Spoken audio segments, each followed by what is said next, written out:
It is always very important to seize opportunities when you come across them. Opportunities at times are said to only knock once, and it is important to realize that they are knocking and you grab them. That is what we're going to be talking about today with our guest, who is Manyemba. He has a lot of opportunities that came across his ways as a young entrepreneur, and he grabbed them in order to be a young entrepreneur in Zimbabwe that he is. My name is John Masu. Manyemba, welcome to Economic Forum. Thank you very much, Mr. Masu, yes, for the opportunity. Yes. One thing that I've realized from the time that I've known you is that you are one of those few young persons who, after university education abroad, you're in Europe, in Cyprus, you decided to come back home to establish yourself. Tell us about your story and the opportunities that you came across in order to be where you are today. Life for me started from the rural areas, because that's where I was born. I was raised there. So opportunities, identifying opportunities was sort of not an option, but a skill to survive. Right. So from me going to Cyprus all the way to where I am today, there were quite a lot of opportunities that I managed to grab, and some that I missed. But the most important thing that I would sort of highlight was the transformation that I had from being in Zimbabwe, then moving to Cyprus. I went to high school in Nyanga, St. Mary's Magdalene's in Nyanga. And then from then, I came to Harare through my brother, who was then taking care of me. As an African family, we believe in taking care of each other. Extended family. That is very true. So he had to sacrifice also a lot of his resources to take care of me. When I came here, I completed my A-level here in Harare. From then I was then working as a matatu boy. In our local language we call them windy. Yeah. Right. Yes, that's very true. I was working there for about almost a year. So during that time, that's when I then managed to get an opportunity to go to Cyprus. Through my family support, I went to Cyprus, and then to study what? To study accounting and finance. I sort of managed to establish myself very well, but the foundation was not very easy, because I also, being from a background that is not very strong, I had to look for work there. So I started working in an olive farm where I was just doing the general work, the worst work that you can do. Cyprus is part of that region that is very, very hot. Their summer is very, very hot. So working in that hot environment also was very painful. But you were working there in order to supplement your studies. That is very true. And was that during the holidays, or it was after your studies? No, in between. It was in between the studies. Mm-hmm. So what would happen is, normally when I don't have a busy timetable, you go to the farm. I go to the farm, mm-hmm, so that at least I could get something to eat. Mm-hmm. I could not ask for money from home, money to spend on myself. Mm-hmm. The least that they could do was at least to assist me with a bit of the tuition fees, which was also very important. I really appreciate what they have done. So being in that painful environment acted sort of as a fuel to get me to where I am today. From that farm, I then started working at a restaurant which was just within the school campus, right, which is where I then... That's when more opportunities came. That's when more opportunities came, because now you are working in the restaurant. Were you a manager, or what were you doing? No, I was actually a general cleaner. Okay. I would clean everywhere, the worst places possible, the toilets and everything. Yeah. So, but being in such an environment, you get to meet so many people, and somewhere where people eat is a place where everyone meets. Yes. So I had the opportunity to meet some of the richest guys in Cyprus, some of them who were the owners of the university. Yes. So that's when I got opportunities to start some of the businesses that I was then doing whilst I was still at college. But look, it was very simple business, very simple setups, doing business from the comfort of my home, my apartment. Then not so big, but just a little apartment. From then. But what was very important to me at that time, being a family-oriented man as I am, was the fact that each and every year I would try by all means to travel back home. Sometimes through twice. your brother's money or your own money? Amazingly, it was through my own money. Yes. Though I don't want him to know. It was through my own money. Their support. Yes. I not to undermine the support that they had. Yes. But of course, I felt it was very important for me to be able to take care of myself. Just very briefly, the importance of family in realizing your dreams and opportunities. Very briefly. I would say family is everything. I always say this to so many of my nieces and nephews. God gave you a family for a reason. You just woke up someday and you are within the influence of these people that you have never met, and there's a reason for that, which is why I always try to put family first. So to me, being with my family meant that whatever it is that I would face in life, my family would have that covered. So being the last born in my family, it meant that I had support from each and everyone. So to me, it played a very, very crucial role. That's admire Manyemba, a young entrepreneur who is into earth moving as well as construction. He studied in Cyprus, but immediately after his studies, he came back home in order to set up his own businesses. We are having this edition of Economic Forum about young entrepreneurs. So join us in the second segment of Economic Forum.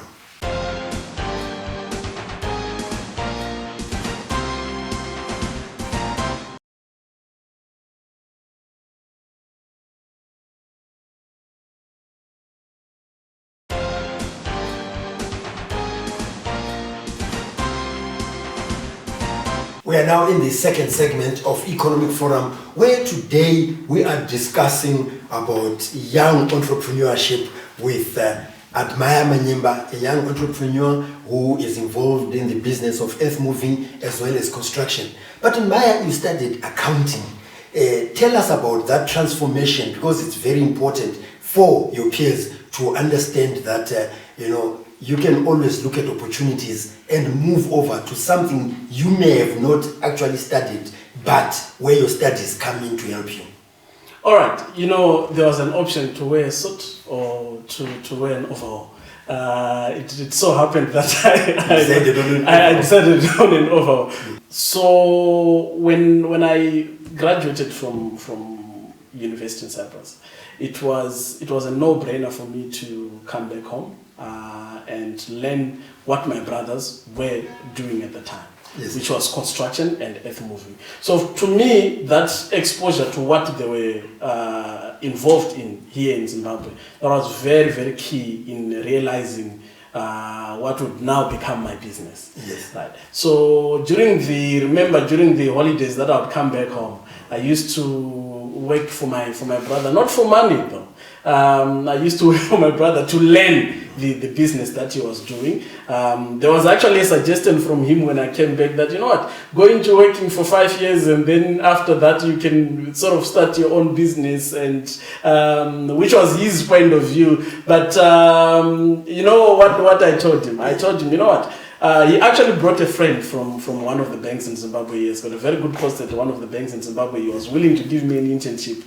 But then I told them, give me a year to start a business. If it fails, I'll come knocking at the door. And then, before that year passed, I'd actually bought my first truck. So it would mean that... From your own money that you worked for? So it was partly my own money, which I really worked hard for. But most importantly, it was the networks that I used from my brothers, my family. The network that my family provided was the biggest capital that I could ever ask for. They were happy to share those networks with you because they saw you being a responsible young man, I suppose? Of course. And also it would reduce the bills. If I was not employed and at home, they would have to take care of everything. So they were open to share these networks, and from then, that's when I sort of, got involved in construction full time. But apart from that, I would really like to give credit to the open environment of Zimbabwe, where you are able to start a business easily. I think it was just the right time when the Harare Bridge highway project started. Right. It sort of played a very big role because I was also, though a drop in the ocean, but subcontracted by one of the companies that was working the part of that project, and it gave me a strong foundation from there, which was also, by the way, under my brother. Right. Like I said, family is also very important because they were sort of helping me to stand on my own at that time.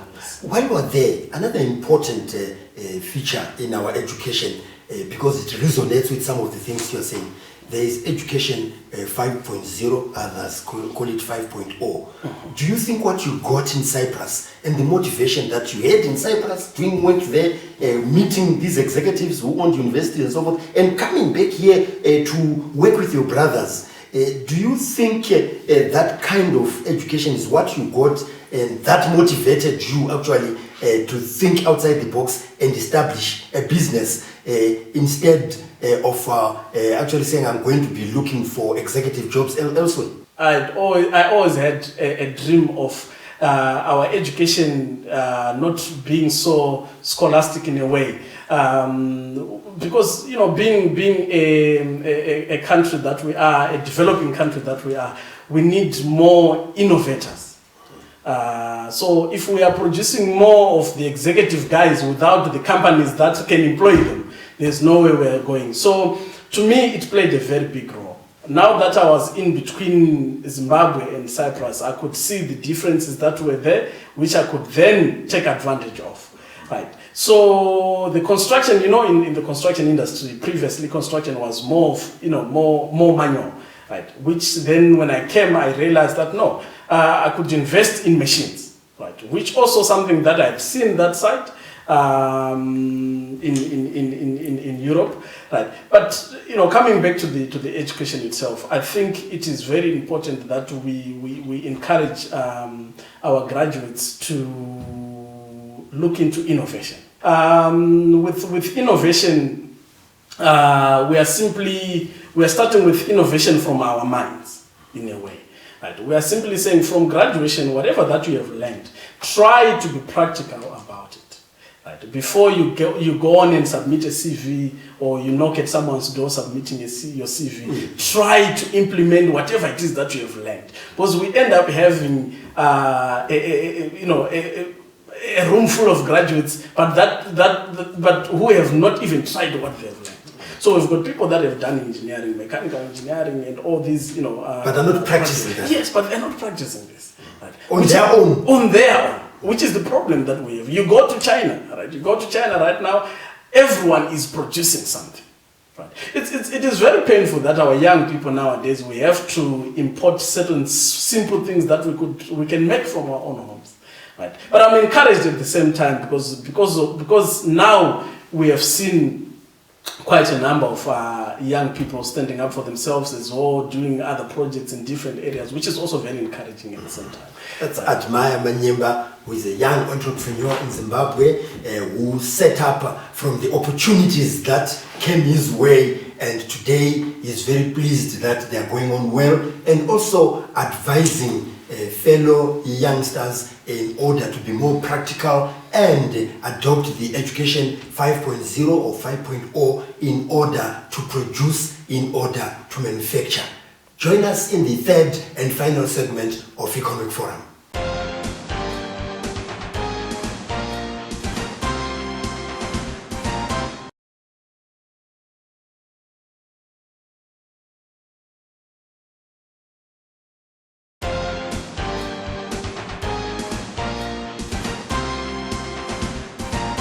We are now in the third and final segment of Economic Forum, where today we are talking to Admire Manyemba, a young entrepreneur who is telling us about how he grabbed different opportunities and also used the family in order to be where he is. At times you find yourself in a situation where you are at an unthinkable place. It could be you serving different people at a restaurant or working at a farm, just like you were telling us, Admire, that at one time you were working at a farm in Cyprus in order to supplement your studies. Now, in this third and final segment, let's talk about those who then don't face these challenges.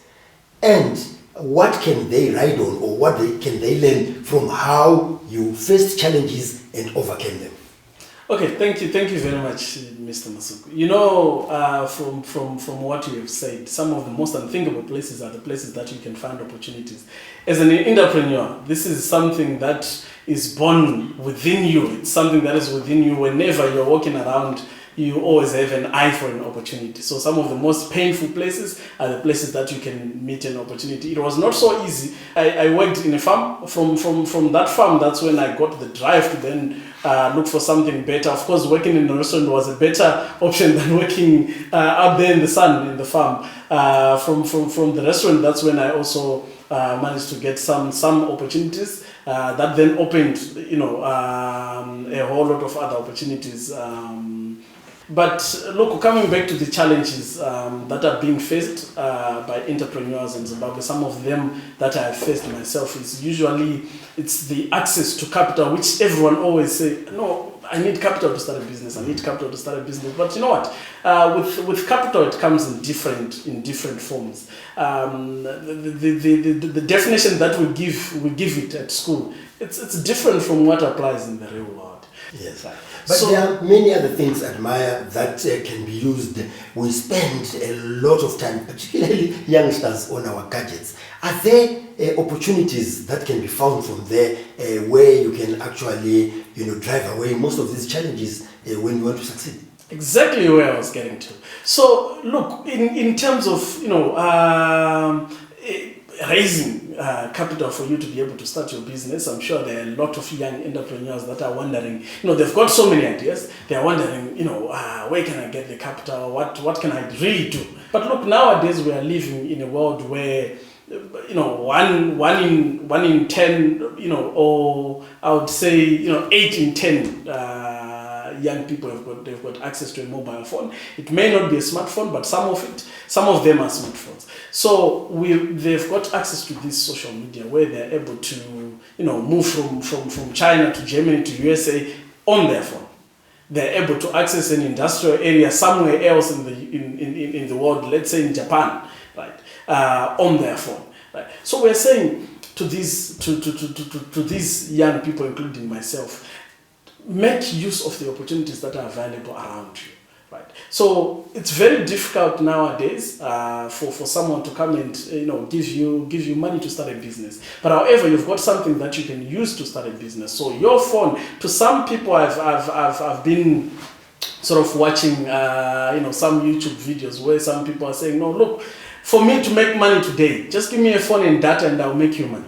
Right. This is what we need to teach our young people, that opportunities, you do not have to wait for a bank to come and give you money to start a business, but you can learn and start a business from your mobile phone. But apart from your mobile phone, I'm saying when it comes to the challenges of starting a business, apart from capital, we are saying the exposure itself. Right, it is very important to young people to expose themselves to industries. Really, I mean, I'm sure these companies would allow someone to walk in and say, "I want to work for free for 5 days." But we are saying, even if you do not have a relative with the company, tell you what, I'm very much open to someone who will come and say, "No, I want to work for free for 5 days." But even if you are not getting paid, but you are learning something. So what is important, I want to remove a mindset of thinking that capital is money. So capital is your mindset that needs to change. Capital is what you expose yourself to. What we are basically saying is, let's expose ourselves to different areas of interest. Admire, come to think of it, entrepreneurs are born or are made. And at times we have the time, but how we use it, profitably or not profitably, is the issue. Talk into that. Look, we've got a challenge nowadays of young people learning how to spend, but not learning how to earn. Right. That's the challenge that we're having. They spend so much time on social media looking at these guys that are spending what they have earned. But these young people are not spending time learning how these people that are now spending this money have earned the money. So you actually teach them how to earn money. That is the point. We need to groom our children. We need to teach them how to identify an opportunity. So the advice that I would give to young people is, you do not have to wait for someone to give you capital or to pave the way for you. You have to start. Try and start small. That is very, very important. You will get to the level of, whoever has inspired you or whoever is spending so much on social media. You will get to that level, but you have to start small, and let's believe in the process. And since we are emphasizing on innovation and education 5.0, how do these gadgets help us to understand new ideas, to learn from other countries, even if you have not been there, so that when you innovate, you're actually innovating because you've seen it elsewhere where you have not been to, but you think you can implement it in Zimbabwe? It is very simple. Communication. These devices gives you the ability to communicate. It gives you the ability to access the information that maybe 5-10 years ago you would not have the opportunity to access. So we are saying, be given that opportunity where you do not have to spend much, you have to spend only a few dollars for data. Right? That's all you need for you to be able to learn or to get an opportunity. Let's try and utilize the time that we have. Let's end off by the use of diaspora. Others would like to invest in Zimbabwe while they remain in the diaspora. Others would like to come and actually invest here and open up businesses here from what they would have got in the diaspora. Give that advice either way, because it's benefiting Zimbabwe. Okay, so with the diasporans, we are advising or we are encouraging them to say, go around. You've got a platform to have access to people with the funds, with the money. Right? Try by all means to convince them to invest in your idea, in your big idea. You know very much that e-commerce is not really working in Africa. Find someone to convince them that come and invest here, and that will translate to the growth of the economy. So we have an equal responsibility to grow our economy. It is only us who can do it, and we can do it through identifying the opportunities and the gaps that are between us and where they are working at the moment. That's Admire Manyemba, a young entrepreneur, was on our program today discussing about how you can capitalize on family and ride and some of the skills and some of the historical background that can build you into a big entrepreneurship. And also how the diasporans can also continue to invest in Zimbabwe. What remains, Admire, is to thank you for coming to Economic Forum, where you have been talking about how one can ride on family assistance, as well as opportunities that you come across in life. And with that, we would like to encourage you to get in touch with us on the numbers that are showing on your screen, and engage with us on the social media platforms that again are showing on your screen. If you have missed some of the episodes of Economic Forum, you can view them on our YouTube channel, which is Economic Forum Zimbabwe. So on behalf of Admire Manyemba and the production crew, this is John Masugu wishing you happy viewing.